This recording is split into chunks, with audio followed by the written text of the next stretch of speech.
dunsia kane mampani John Dramani Mahama wo den sambi tuja kire se mantam dunsia ne nyina no yawe ya adoma de abo akan foforo no ba obeya adwuma bi ewo ho Ghana ba de ato Josevata wade to ECG kane abo so ye wi kire Ghana fo kasa ho no wapa kwan foforo e de afaso Presby asafo no sofo pani bi de ato dwa ya wo kyekire mu se ensemu a edadwa ewo Ghana marase bedwama fa LGBTQ+ ho nsensem no ma yenya namanyosem Yera Alan Kojo Chamate wa shase wo bontoa na nto obone mu no de na kopie mu e watoye mantam Trofo pani de ma NDC amanya koyura fifi fiave kote wode nsambi tudwa efa yisi no ehu afei Ameri plant ya ene ya ba no paso wa sakra dinimu ade ama edifo fro no ene NDC amanyoko na shase a wo kan samfa entunsem abato ya ekoso ewo edwoso wa santimantem abato na chi ebi mu afrase ya okasa asantime roi rotu fo setutu ya wotoso mienu nyankropo ya domo abosom ye besim no na wanya fihia ma akoma kwaduo no mfiri se obetena konya so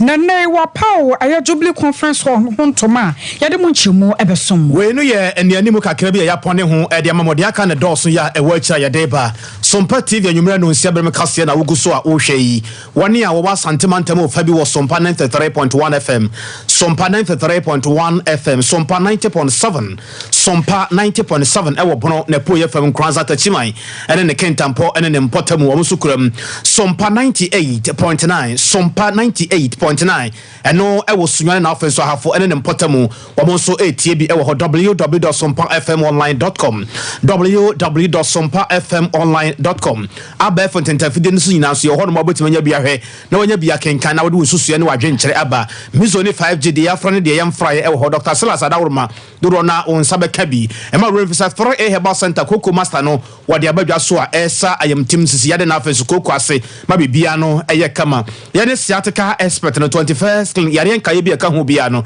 ye hu adwuma ho abasobode de eye kunkumfa ye express ye ho bra ye ko Canada USA sanso na Germany ne babia na yakosua de Isman Kitchen is your kitchen is our kitchen ye didi na afenso yatene de eno ane Isman Kitchen wona da roma na nyumena na kwabra kese na afei akosua ajewa akode boatin yatena sia yede ensam no ebrafo ye hyansam no ase kane mampani John Dramani Mahama na ekura Frank Adiama NDC amanyoko no wakopie mu ewo Gambaga na wona nanom atran konwa akodi enkomo adehye ye fira chirichiri na afenso ba bia benso de woni nyam ebeta akire ne nyina no eye nto ba wo boss ye nyina ye nkabom na ye nkyekere Ghana no a ye pese ye nsa eka no ensam wode atodwa etrese mo beka ya Ghana mampani na naro dankwa ekufo ado mantam ya yewomu yi na ye nyina nso rim se na eyedu ya wode bi abeka ho na sa mantam wode bi abeka ho no wotrese nyame ya adom na NDC amanyoko no sa betena akonya kese su biem ebra Ghana fo ato aba no ede ma wo mu a adwuma obeye ene se asrafo atena de fere se barracks no mantam ya abo aka ho ye foforo nyina no obesi bi wo ho no nyina na timi abo bambo na afenso nkwa ene japade ho ban. Finally, all the 6 new regions are going to have a military barracks so that the Ghana army will be present in all the regions. In addition, we're going to form joint military and police anti-armed robbery squads, and one of those squads will be here in the northeast to fight armed robbery, because we want you to have peace and security to be able to go about your duties. And we know that our 24-hour economy policy cannot work unless there's security and safety for everybody. So thank you very much once again.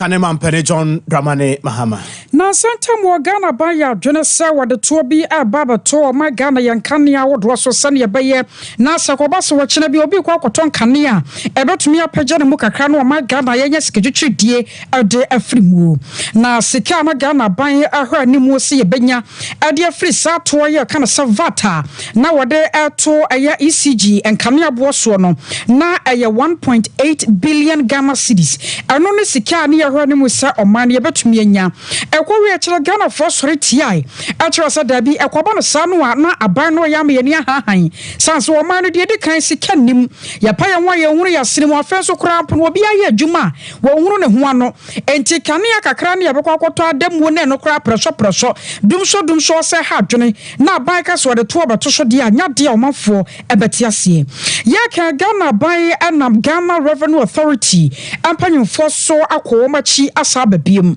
na won mo ba ya wo mo kire se wo madan wo mo nsa no na wano de ye ne jesam na so so nya ne jesam sa emfa mabinum ne nyina no ye se wo mo kire mo se vatia nanka wode ababatu yankane aso ama yeto enkanea no a yatuato ewoso no ene wan madanim ejisa kwaba se obi ewo kwasi broni krom na wonia no wo sende sika ade aboma gane mu a wonia ne yebete sa ato no ade afri ne sikanim won ma kira se wei eya na motuo ne hye foforo kra ya Ghana ban ade basan ye baya wo man no yeseka sembe gina so na fe 1.8 billion Ghana cedis no a anka ya hwere ye no aban no sa ebetumi asanso kabiem Ghana Revenue Authority panyipa ya wodi one mani mu aye Julie Esiam wone Sompa kase atwetwe nkomo akyekye mu na moto na won mutu no sane ebesi biakro. We will specifically speak to the measure that is replacing the VAT on electricity.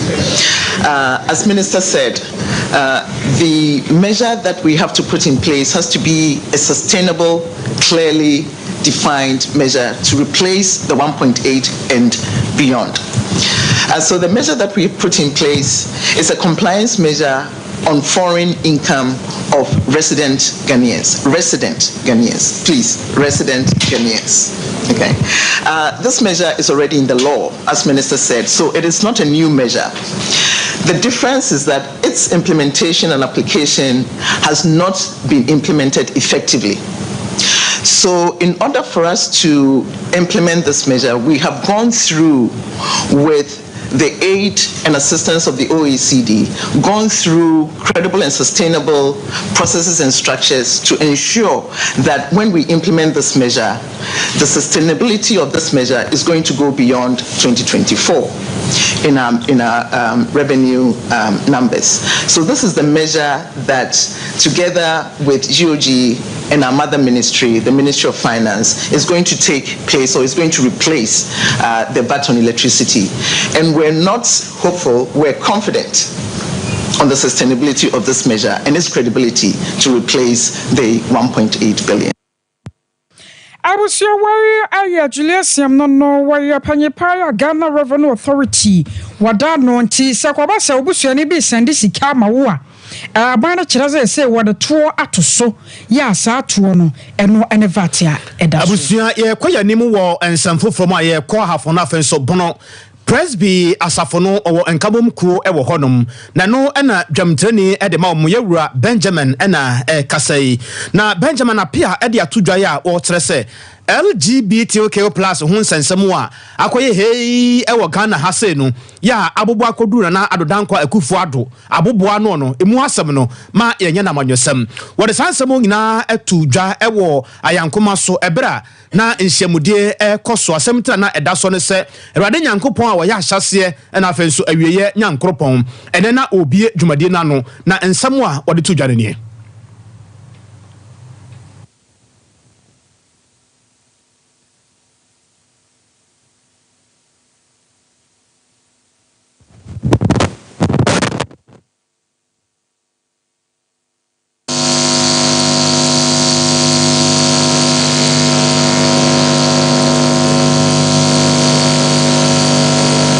asore kura wokro ubahwemu ano na wafrase waje microphone no ano na wafrase kansem de ama ebia NPP anase bia NDC ana CPP ana PNC ana manyokuo bia wono ankasa wodon ene wotrese saade no yade ha dwen pa ne science wo culture asofo no mu a te se no de hia de ahodo aye political grounds so a ene ye preaching akese na wo ka amanyosem de famu no saade no begya ya wonya eno soso wo de so sei legislature as the proper human sexual rights and family values bill. I commend the Parliament of Ghana, especially the individual MPs who have fought hard to bring this bill to pass. Let me clarify. I stand to be corrected though, that the bill is not anti-LGBTQ++ community. That is to say, it is not a bill that is against people who have LGBTQ plus worldview. It is a bill that seeks to protect the natural order of sexual relationships and also uphold cherished traditions and religious moral values of the people of Ghana. I thank God that as at now, the two major political parties, MPP and NDC, all their presidential aspirants, they have come out to say we are against this thing. Now the ball is settled. We should not do politics with this. This is something that you have to sign. You don't have to sign. No, it is against national court. Let's fight that and leave MPP and this. God created us before them. God created the sexual relations before them. Let us do what is right. Na owie kura no yentie afutu a we no ye ensem a wodi kan de tu dwabra na okasa fa se oba e ware oba na se be ma e ware ne yonko be ma ho nsensem wodi kan ba so no afi me yenko ti afutu a na wode ma asofo no. You may have the opportunity from now to preach, to share the word, to do revival. Please don't use the pulpit to project or do politics. I beg you, where you are, be there. We are not preaching that move from MPP to NDC or NDC to MPP. But it is only you. So be there. Don't force anyone to come to where you are. Now move property no. Any here. Also for be no one sorry be more. Any sorry so be answer. Now certain papa ko for na president. And na obi twem. Na sorry dan su si kwan ho kakra. Obi a wo ya sorry na odu osimunya dem ma ba na e ba no mun ko hwe no. Dem ma no papa wa sorry no mun ko hwe kofuo. Omu nyina hu se ho no wo. Mr. Mo na no me catch there. Politician this when you come to us we will accept you, we will pray for you, but the answer will come from God. We cannot determine anything. I want ministers to do away with politics because your members there, you don't know where each one belongs to. I was here to Sierra Alan Quajo Chamatin, one no movement for change. A corner one on a pennypaya would de anymore. Na yaka what the and to a bo asha soya washer, say over to me aqua or my Ghana afana baby a sunny baya. Ever to me abua ama what two NPP and NDC amanokono out there for so 2024 about toa yabatoimu. And I'm sorry so I'm an to a body more what the aqua piemo awa agona quantajum. Yeah. No ewa to mantemoni adwerefo no akwa akodi nkomo ya wo kire se nyankropo ya adom no ba wono de wodwene adwerefo ho pa enam so nti adwerefo no reso mbetumi ato oba ede ama no na koba no sa no obebie sika kora bia ye no no ebebu adwerefo ama wo matumi age bosian kakran ye be so wo mudwumadi a wo mudi no asene ahaze kase bia ko yere ma be campaign wa na susu Nation campaign asero. Baby amako bia no mitika moko go mansana. No market. Osan there. Ghana ha. Say pede ehu. Omanu baby ni jado ota. Ode kogo. That is the heartbeat of the country. Obeti baby amako bia ode kogo. What about the one someone can one? And never to cry for us. Never by market. I am young. So super and to brother about to go. Now I said, in fear, that's on the nation. Not a market in port. The Jews said, Emma, I hope on my market. No, there's the same. No, I don't come as a mere madam no pejam. December 2024. Saboto Abba, the Baba Gunafo, what you can, no pejam, no president. About the time I there will build a modern market. I will be a baby. I want to know what our only problem here. Not a lady. So, about that, not a yeska. Namjoduna Kakakwa, what to crowd as a one crowd. No, Pamadana, yes, sir, one modern market, Moana. Yabasha, Yasa, Traders Bank. Traders Bank, already. One bank, a bank,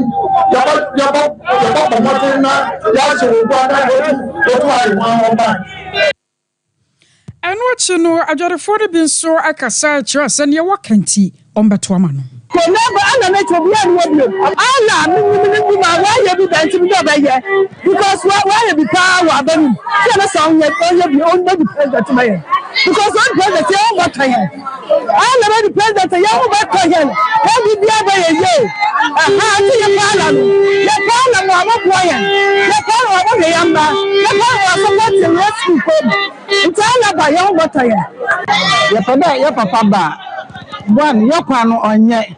Market also, your brepa, a family in Anya. You should try another bit in Tia, another bit in Sheba. Your marketing in Ayabasa, a quano saying, who read in I say, a do not be answering her, Mebuno or Moye, and my bread, your papa, or one Babuno my.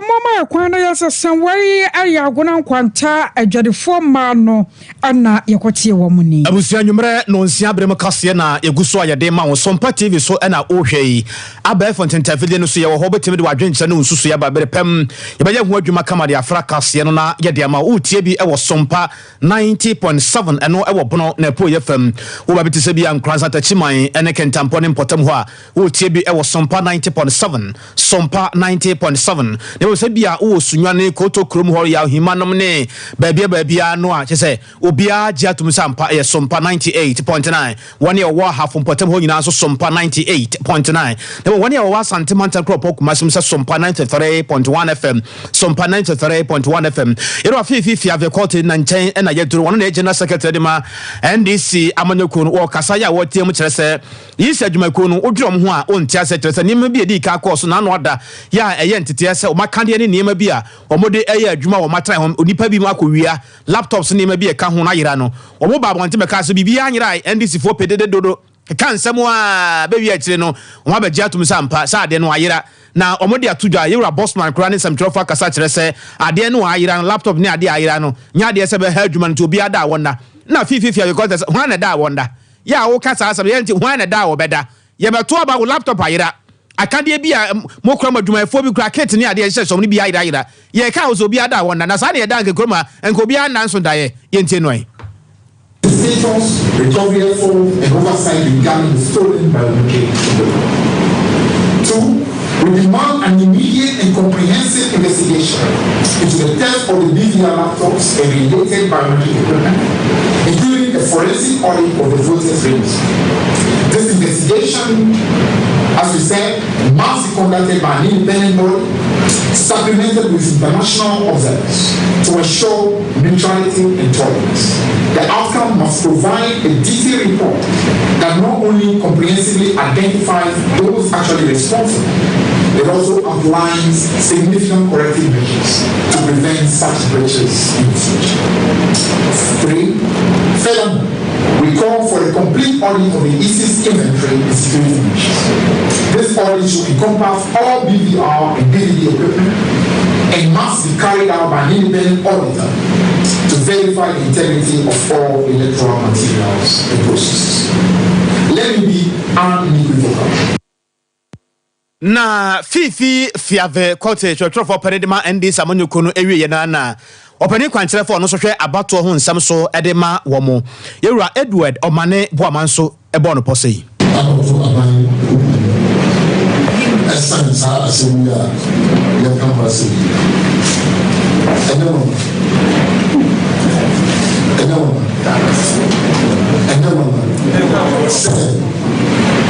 yanka sansemulia anado kwa semsemulia the investigation.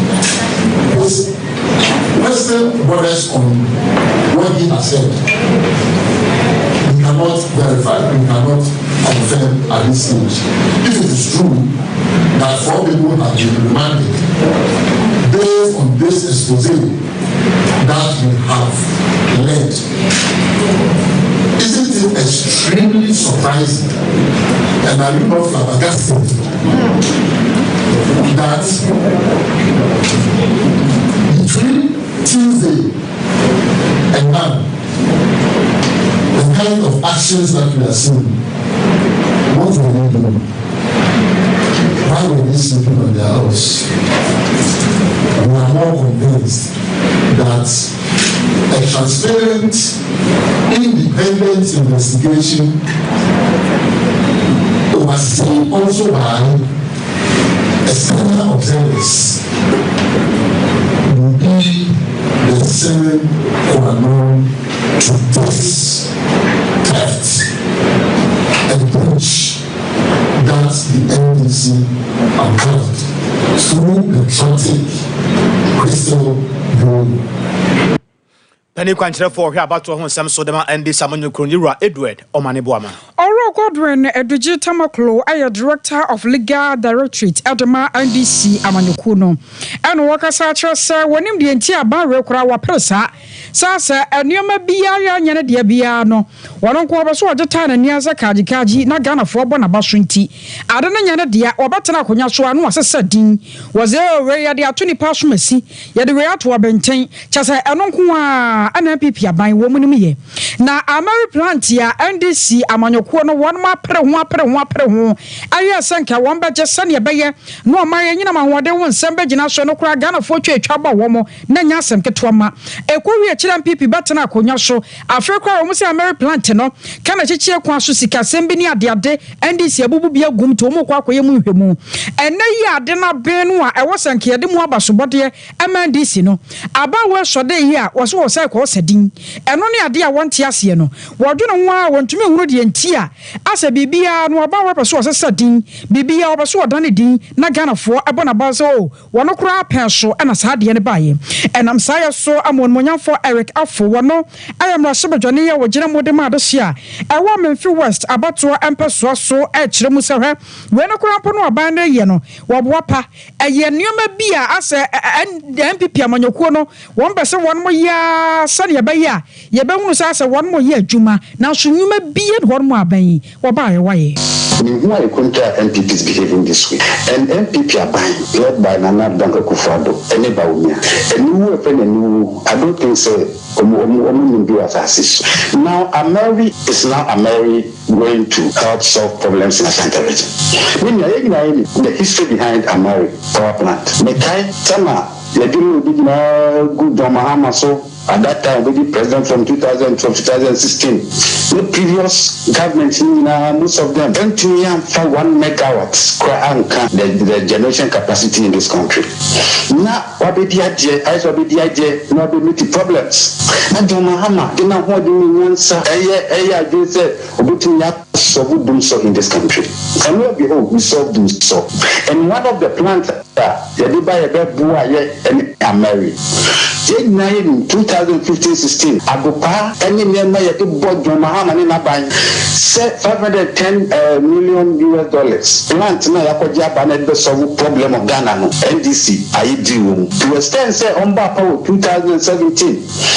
Omo team we were Addison lawyer Addison any DNA eko abuchiri eko hwehwe ni kwanya NDC faso a yenya saa enema no e ba Ghana ayebeye you solve problems that what the kind of Sikakwa abuchiri impa makko 15 to go and investigate America. Don't buy no report by the buy. Did you hear any report in this country? Who said Gold watch. That was the very time Ghana folk said Mahama, we projects are 1 year with international work about fine. Now America came to Ghana, solve problems. So Ghana fine. So what the Ashanti region? No problem. say Ghana for NDC, we don't be a pet. You say because NDC for minority for you say I'm far plant Kumasi, I'm far Macri University, no assassination that. No way, that is not our point. Our point, I say, the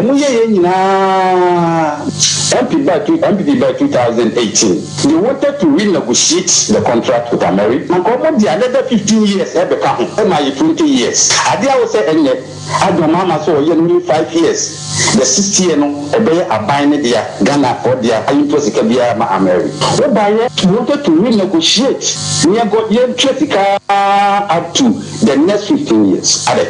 We read the American good, American Central region. We don't have any problem. But the problem we have is the renaming. Why you renaming America? For what? Is it necessary? Is it necessary? Is it necessary to organize people to come and showcase to the world that now America is now this? Those are more Ade amusa enye modi atama muye motu nipa 15 Addison ekwa buchi ekwohwehwe America mu ndo mo kama nutu. Now it is good sir you come to rename it for what? For benefit when about Central region fine let America operate in the Central region. What is the problem? Ghana me take at Kumasi do be am take can you do the function aba nanso menim say me nwan mo zo onya kan ya ba o do boa wo when some point. So we are saying that the renaming is unnecessary. Two, what Sika as I will be organizing the ceremony, not to do what is really going to add to the 250 megawatt. And watching up on your pay Casadema, so yeah, show my Yanama what they want some soil or coffee, a brefa afana, what a Sukasa, a Yanokakra. 10 years ago, and another great company limited. Even with the movie, someone said, "You're quite a new, we need a friend of population explosion air bar. Now, you also, now, the numbers no air control. And then, who be here in the context of the national grid, saying, power plant to be built, massive. Now, tell you, we are making what's in it. I go 10 years ago, 18 year of the past, say, after Sarah, you implemented the directions of a great company. Hello, Anna. Energy Minister, Dr. Matthew Poku Pembe, and if you are in Penifua, engineer and Chidakwa, Edianimo, I say, Nasa Seria, Yakatu, Omodisona, and in Nigeria, Abre. And 2022, Ella, American power plant. We are saying American, Budia, Obiakai, Okuma, power plant, your contracting, and won't send the create a buy. 2022, Ella, build own operate and transfer agreement between America, Middle East to follow any government of Ghana no every. The very not as they say plans no Ghana there complete. America the Accra, the Nubia Enche. It is America the America is one of the serious national assets that is used to the benefits of the government. I buy transfer and after I buy any asset we VRA. It's VRA. I share last time she share also energy minister Dr. Matthew Kuku for His Excellency the President, the necessary brief. And yesterday, and I laughed at the one who said, Sir, I sent you a cartoon 10 years ago. I say, Ella, Yame, and as I've been ready for my said, you better near the upper. And the members of the Alette, Kumasi, and the online share, Penny4, Ding, Otu4, and so Emma, here University, Emma, as I say, Emma, so say, maybe I did power plants, no, everybody see. It's the transported power plants, no, from the Western region, and I want to took one penny for that's a model. We are from Gofa, I want to be a figure, house engineer, Ghana for a year. Once again, the testament of MPP government, you believe in local content, in local capacity. The Ghana for young guys in which I into 2 video go share, baby, I say, the first phase, which is 150 megawatt. And no, until now, Wednesday, I am ready. Now, passing Kali and some big class over no for holy so young for sure. About that, let's say, it will be low voltage and power stability issues. About what now, Italiano, a big Jirasso, now, pressure, about brass, Santimemo, and all the head voices here say, about Wednesday, His Excellency the President, Robert Biano. Oroko fear refaf na aya panyapaya okasa de masoya ahwe omanyi na mahode wonsem so na no memenda na manfo gigi omo ho anim ewo adwoso baton pasua so na we omo wie ye no de ye ka bibia ye se bia ha ne ne aka asemanfo tombo ase wie papa na ebi mu so kire se ampa obi adi nkunim no na kese wadi e de ma wo mo na eye bibi ye bobo aba ne wie ne bi nam ahasan aduokron enan na ebi anya zelo ebi na opani a wodi nkunim ranim ne kwabena boaten edi nkunim wie ne be he edwoso fans pa ya omde ma no na enum wo no na ye nua baba akwa efe ne se Helena Mensa eye se se wono no de ono gina wo gina ire nyina na wono wonim se lawyer kwabena boaten na be di nkunim fi se kwabena boaten no de bibia mu tese ka se fa bibia nka se mo a bibia mu ogina mu bibia mu ho ope no ho nti nkunimdie ya akọ odema lawyer boaten no wono Helena se wetu ka se nkunimdie no kwabena adidi ama no ya bato na abato de either lose or win enti no say e ba ne sa no nje say e bia we lose because we no matter what I mean e say me ba mani pa o e pe ma sempa o modo me na ye den ya ni pa ba be we ni je ne de untimi ka say chinchire wo say wo na ye den o we ni nti ni pa ba ko na ye den ya ye to aba o be we ni me na e me de say metimi akosa o ko den na du sa pepen so no o de bi future no ho future no ho say le me ko ma ko say me ko ni so me say me ko wi ni but abato de ye to aba ye dey ya ni baba ku ne ba we ni na that we ni no je say we jai politics you so I was so can nipa bo so I was so bua ni o we ni na ye na ni ye o say aduma na ye no me your ba member presiding member ene enua no ma juso fo na atena e ko ba John wu ye 1 week ye ko ba ye bibia nti na ka o fi ma privilege ni wo ho a na wo say comedy to me ne de e she me se be no ama ne say nche say me ja obatampa na me ye no ninja e me da so ye wo say me kanipa ni na bo me igusu ye den e ye aduma de say people ni ya o mi ya kwa brother say na ka che ne say o my me na ya me de ne say obi an fin kan be pa nko enu na ama me ni agye pa because nka o ma o ba ye no e bi fa kwa dia aka ne ka be fa me na ka mitimi kwa na onye den enkasa but me ni ya kwa ba wate na ata ju so ye na ye aduma together ama ya bre na say ya bre na obi asabi on to abakwa wa ju so be fa kwa dia nka me re be ko pa but enya mbasa na me ni enu na onu afa ne de e me de na so me ka say me nya ne say ye na ya kokoden ya yire pa kokoden ya ni na etino e ju so awini MPP party awini entino aduma pa ana wo se ka ye hubom da ye aduma ne so MPP ni aduma ne so adu so mai ni enti ye be ka bomo mi ne be ka bomo dendenden gidi pa efiti na ko nya ye be start gidi go ba ye na se ne ye take afia ye we ye aduma akosia toaso abusia toaso na ya tetese nyame ya domo a enu se na wotwe nkona wie no na fango obuo no emu asanso apagya biom wei akwakwaya dia akwakwaya ni bresampa dia maye nuan mashenkafo sansa fango obuo no se ne yesi bi kosoro no ano akwakwaya den enano adanhye mude ya wo ne asoyi a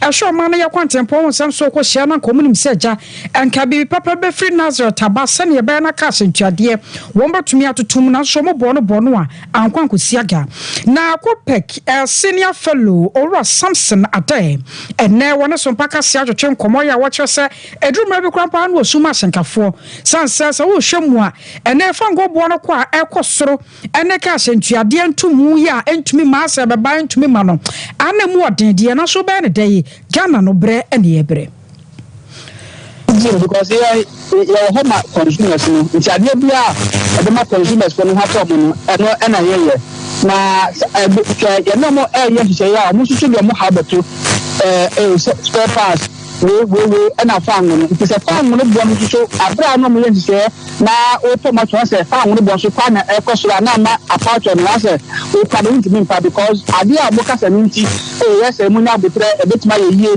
aba no tuni ma na se ekosoro na ama akwese omono no omotu no ambuso mutu no justify ade ba ko a ye mistake wo say I think say I cannot to no na global union na ba ko na DPLT nti across board na me ba I say global union so na so your concern brothers or two unions for ho any other you become it is DPLT who committee na so so link to nim na concern any through the sponsor to na say the administration many akoko ni na global union ko na nsia na mo anti na now case we get equal to because can now for proportional to say DPR for Africa and I say we concern and I say we true the national for we are na you think say you took us for me I guess the transport ministry no be lashe nanka omo do be you go nyina esia no matias nanka say ni DPR for akasa nkomo o matias ntimano because they say no kokroma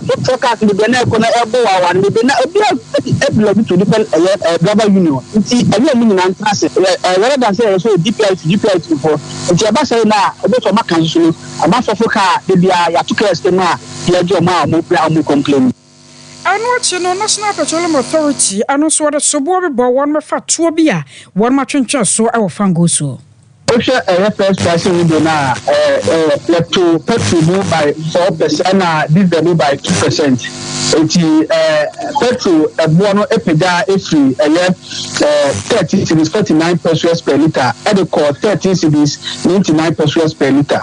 Na diesel so peda free 14 cedis 49 pesos per liter e dey call 14 cedis 60 pesos per liter. Na ageti no na MP for buy e na muka say to be FS price stabilization recovery levy no more suspended kakra nti OMC no ensanje sa eto no nti eno no ma petrol no esapija from 13 cedis 99 pesos per liter no call 14 cedis 15 pesos per liter and diesel supida call 14 cedis 60 pesos per liter no call 14 cedis 74 pesos per liter and LPG so call 15 cedis 20 pesos per kilogram.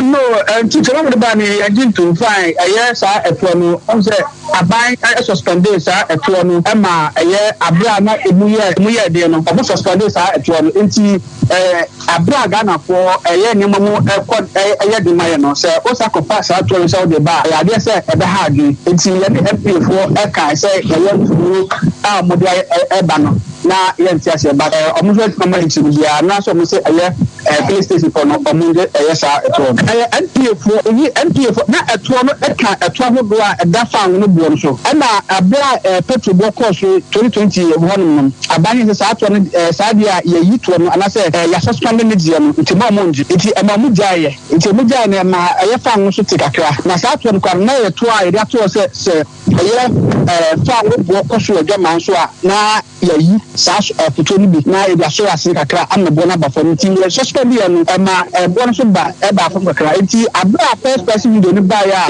ye tu mu ye no na MP for sa de ba ma e bo ade ti no asa ye nje no mo nje sa to na ade ti e bo no sa pija e fit sa 13 cedis 99 pesos no call 14 cedis 50 pesos per liter. I was your senior fellow the Chamber of Petroleum Consumers or Samson Ade. Ma yeni Ma yeni nkomo kakra e wosa ensam akoso ya bobo sosia na yemene yewura ya oberima na edi enkomo wo Lindy member e wo Concerned Drivers Association. Mewura Sompa TV sineda asem wadwo nwumre yo. Ma menjo so ntia one wachiefo na badu wa filipesi itiko kabia. Akra na apom tesen. Awade na apom de me de che.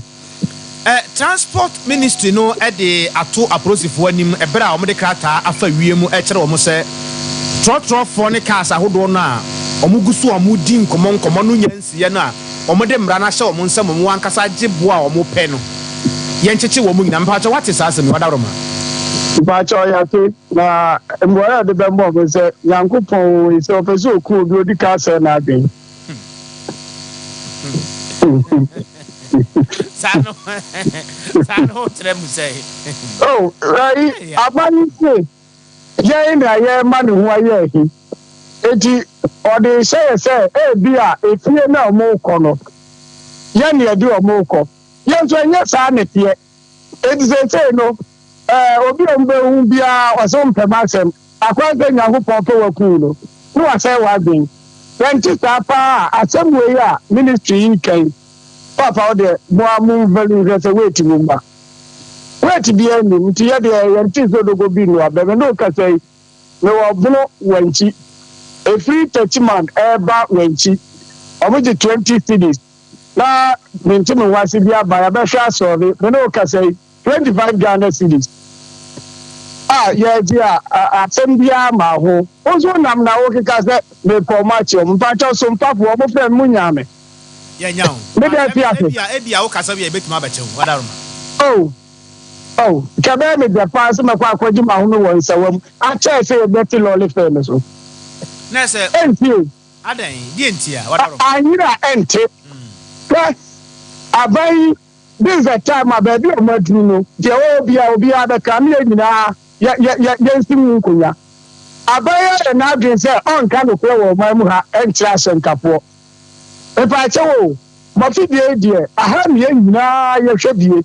O my ne ati agreement pa cha nya na Ghana kazanya na Ghana ti no amira say ya to pangu mu a abai enkofo eba fide so o ma get me say reminder Dabi a COVID-19 dabi a Ukraine to kwa dabi a year dollar cedi e pa cha eso ti ya no wan ti so mba bi fan say e yo mo na yi nkonya good for oil o mo tese say e bi o mo de agu akoma ma bibia timi agya na so na afensu gold na yede koje farm go no bae no ne nyina enti we omo ya no kwa kapo ya tumu anya ye ya teso ye ya na mpache ya tumu anya wa no o to otwe mo obi a wo so no podium David adi wo say ya nkrenkre eja ne ye tie bi ana nkrenkre no ato ade ama me aboden wo wo si ono de anya ebone na mo mi na me ko ansa na wo nya wo tax no why am I first to attend the say akwandufo be boa me say hey ni ku aban ani mu ase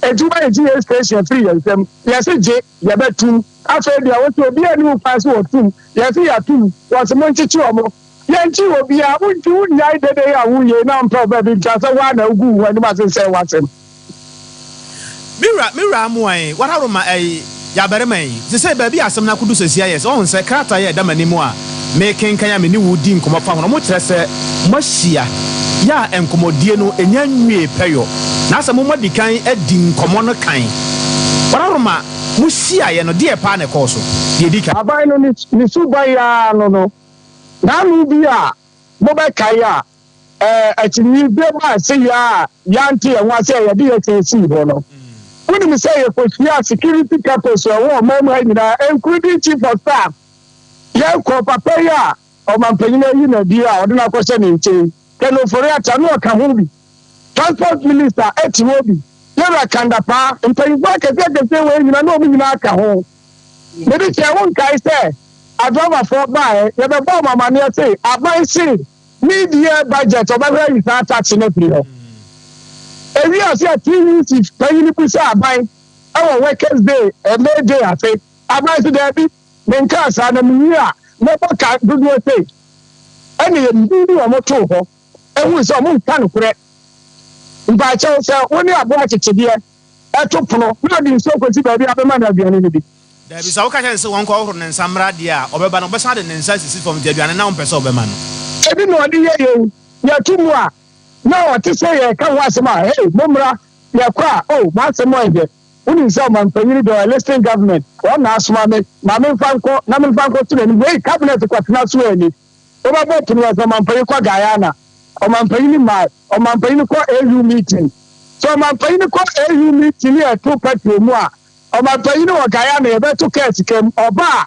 ye nyina akrase aka ho afen enti se sia no ya nyintum se mo de mo ye mo dwuma nti obi antimi nchi obi anya sa papa abai ni pusi apo baby a won pe opa won pesa ye be ma na hia o chini a npa che o se metu bi taki e de na wo posa de en abai ni posa o posa ye ni ntem o se adro posa se hia meboa enti do pesa opunu ye be ma na hu ni wo chini a me ni posi bi ani asem ni tu bi kaki a na se mbotom na wo pia kwesi nyaro de wa ko baby o moko na me da sori so na ni se me hia aduma biem mama Stacia mbache wi ba chene I want to first year do ho ya meaningless ye ya ka fi di pesie so ya aban ni ya no hwe ni ye ya meaningless ye mami ni aban me kama me ado nya akonai mo hawa aban ye nemu pa no papa ye mu bi ye ka wo ba kiri wo de asa wo ba ya aso anya mreki kura bi a ye mu nkunta kitia we na do titie wo de nche mi ni aban no unu si afimu mbaachao ni top petrol diesel no 11 Ghana cedis any chirepo mbaachao 47 pesos we are where sir ayesi afinumu a e sha ase no afimu a the any no. And then the new can say 14 Ghana cedis, 74 pesos. If I told you in person in a 30, 11 cedi, what the 3 cedi car and 14. If I told 1 liter, no, I got 4.5 liters, no, my 1 gallon. Then say we got 13 Ghana cedis, 50 pesos. Driver and you may want to or crowd or 10 gallons, no. If I told 135 Ghana cedis and not pay. When you say driver for it, it's a moment media for winning holiday. That be a more Mameboa. And she driver, yeah, 30 days, you know, Papa have 135 Ghana cedis times a year 30, every month 4,050 Ghana cedis. Those only back with the car by an apparel. But I can say, if you never the aka, and when you mean, you are 10 gallons, you are 20, no. If I say you move on a contact, you are 50 gallons every Mikoma Kumadan, and then Cocono, Yanka only dear, you are 200 gallons every Blongo, Eba and Crino, one crown pay a more so. A man, I didn't work campaign, you have to come out by. Every crime and Kuma Sibesi, your mamma, so Mohammed, your mamma, and any mamma Buru. What is that? I will send me. Say, you are too poor, a driver for a friend, when you are, what's in your yes, Ghana for no more maybe because I see Antichomo. How much here? Mumra, hey, Yabema, naming Yao, the number 0554 822 565. But I got up for here 0500 312104. Nearest police station here, they on permanent. I'm not buying to me. Hey, yo. They tell me, my man, I said, I'm empty. I'm empty. Until say, I buy me on my money, I do my number 2000 below. I buy my body, said, will come home. Yura Yao Berema, why leading member of the Concerned Drivers Association, Abusia. Ayasemo, ayasem pa. Na, and you may want, Mamin Chawa, dear Kakerebi, Adia Mede Chawo no yese. Samima was a day when Yamaya do not share Dr. Salasia, Quabrabe Fetch Rabbe Damase. And I say, when me number cry, obey me mumu. If you say Ushia Dr. Salas, na who Dr. Salasia, Muzo any 5G, they are Friday, they am Fryan, Ushia Dr. Salasia, Rubia Upebiano, on Sabeka.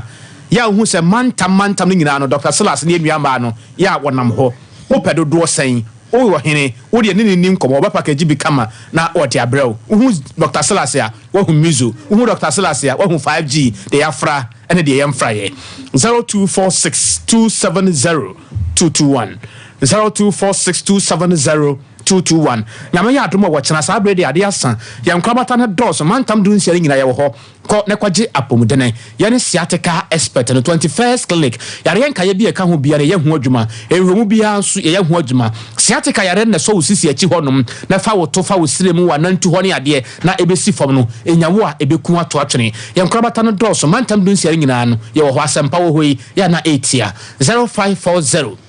311 0540311311. I am Tim Sisiadie Coco and near Ekeka Hono. And my room is a 3A Herbal Center on a drawer. Your friend said Coco Mastano, what the Abajaso. Now, any custom near Hintasimo woman say, Mr. Heber, calling up Danny Heber, ni Apidankinano, what to be at the apete. The entire was a order who told 3A Herbal Center on a drawer. A year Coco Master so and say, Uti Ubifi. Na anadwo da suemu a obana kwaye maso mabano na wono abere a wo so da yesa kire hefa no benya maku na bode na wo do mirim kro a ade chi o se bra beje allowance wa na refrifie nu na da no nyem no nesi ye udwa na som ye de no so onnom a na se be woyam na atimu a emfa woyam ya hye no so ho na hia me pa no entesa yare anase nduro nkaye ni bi no a onnom a na afa woyam no ye de no wo de ho to so a ade nyina be di aboa na awie wo yie 0546 107 107 0546 107 107. One roma ya tun kreta ne ya ba nsem pia ka kira ya de besoso. 21st clinic aye sciatica expert sciatica no o nerves na wo to ase na fa wo siremu na fa wo nansia besi ase ho no se ho techima eno ene ye fa ne sciatica na etimi bubu o to ase ka wo se dwe wo sirem wo je ho ba bia enye na no na 21st clinic ba ye adwuma pa wo mu yenti abasobo o magine wo Ghana ha ene amono ne enya asem ketua wo mu ji international awards ahodo wo mu ji local awards ahodo na anu nso na wo mu be the only sciatica research and treatment center in Africa. Bibrim hano ebi ni baby a gise 21st clinic nkwa. Wo mu de bibiduro ene be san yare no masa de machine aka ho. Eya yare sabia yare bia wutimi de ko ne mama de ba ko a wo magidi wo mu pa no. Eye sciatica ena stroke nso de kwa diabetes ne hypertension ne ade ne ade. Ghana ha ba bia wo mu ho 0540 311 311 0540 311 311 na 21st clinic. Wo mu ye sciatica expert.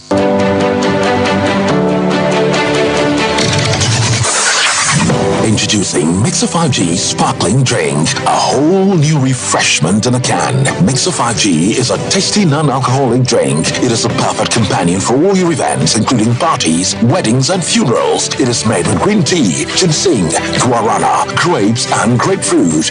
Get refreshed with Mixer 5G Sparkling Drink. For bulk purchases, contact 0246 270 221. This advert is FDA approved.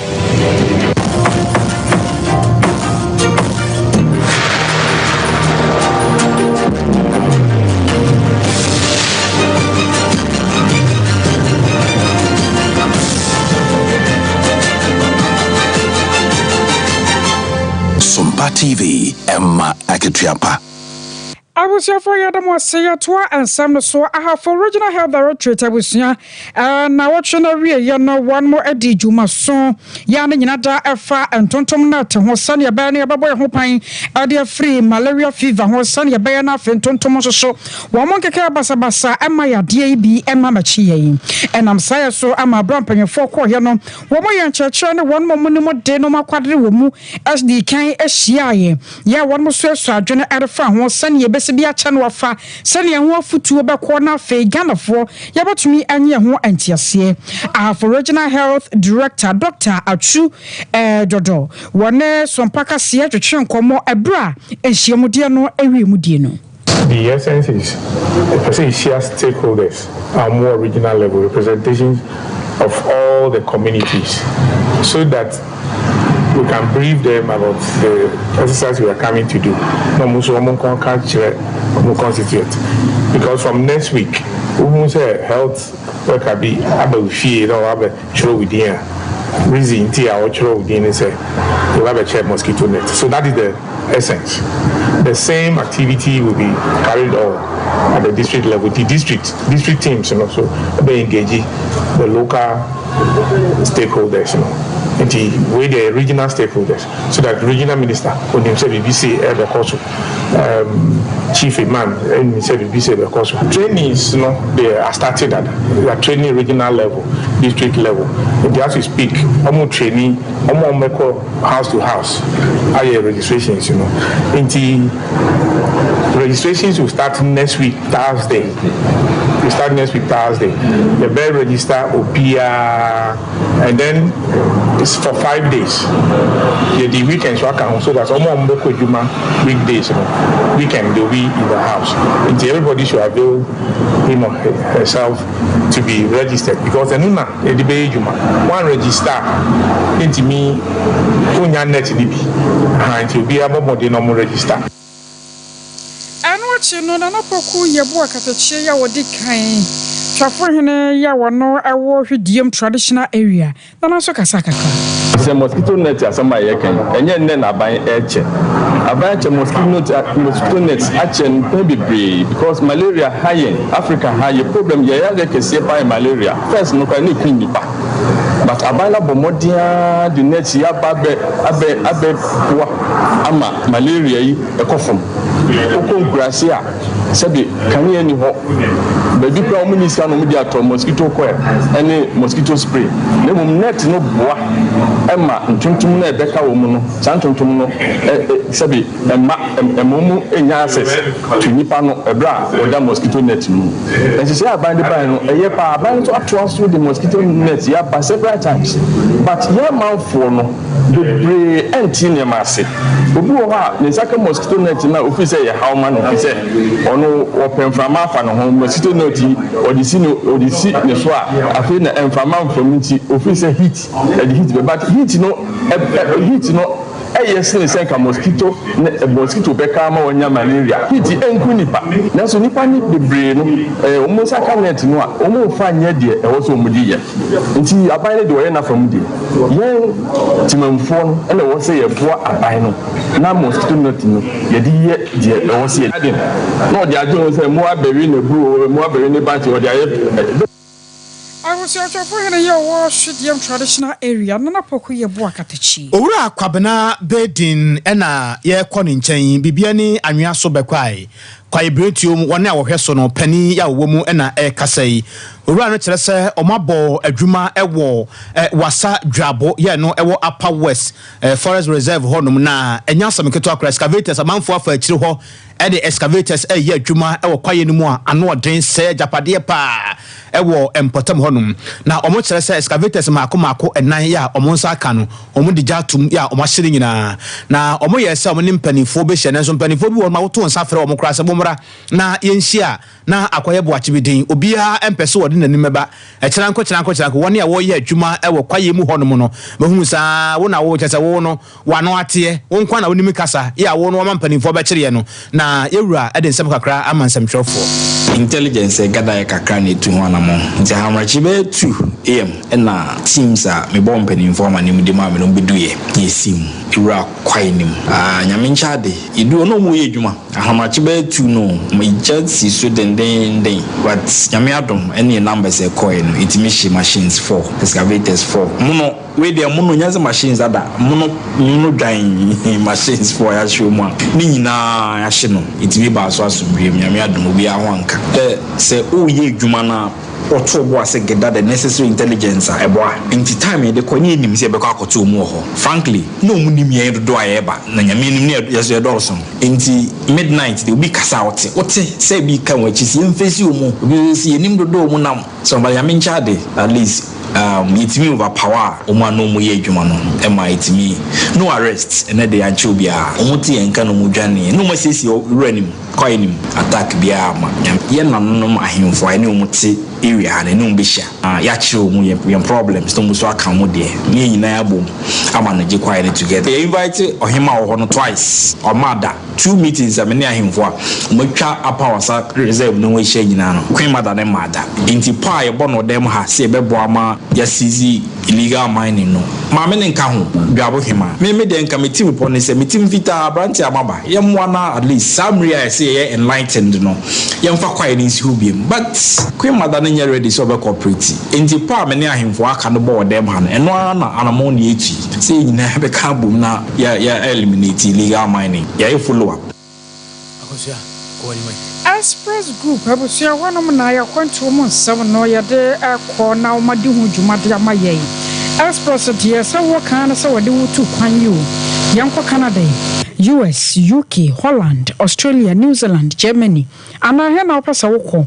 Ba bia pasa woko bia se woko sua de woko akoye adwuma. Woko holidays bi ana opɛ ticket chase bibia. Express ye boa wo ama otumi eje. Ye adwuma ho te eso ani eye kama na ya de no so abusua ya mfantete se akra se bia bi wo airport on about ntije se Express de ye da shonko pa asafula ba one about to be hu ye enkran kaneshi first light tema community 8 lash big oil filling station ye wo 0249 000448 0249 000448 is my kitchen restaurant and so near for way. I wish I was a brother bedi dinner one toward Diana Papa Fee, a Diana would dear, who to me tower now was supper war.